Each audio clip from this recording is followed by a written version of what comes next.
निरूप्य दोषं निजमङ्कनाजने विलोक्य भक्तिं च पुनर्विचारिभिः प्रबुद्धतत्त्वैस्त्वमभीष्टुतो द्विजैर्मरुत्पुराधीशनिरुन्ति मे गतान्.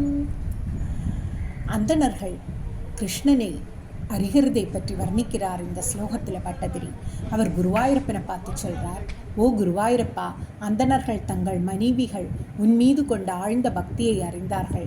பிறகு அவர்கள் நன்றாக யோசித்து உண்மையை தெரிந்து கொண்டார்கள். அவர்களும் உன்னை பகவான் என்று தெரிந்து துதித்தார்கள். இப்படி சிறப்பு வாய்ந்த நீயே என் நோய்களையெல்லாம் போக்க வேண்டும் என பட்டதிரி பிரார்த்திக்கிறார். அப்படியே நாமும் குருவாயூரப்பனிடம் தாமரை போன்ற திருவடிகளில் வணங்கி நமது நோயையெல்லாம் போக்கி அருள வேண்டும் என்று பிரார்த்திப்போம். சர்வத்ர கோவிந்த நாம சங்கீர்த்தனம் கோவிந்த கோவிந்த.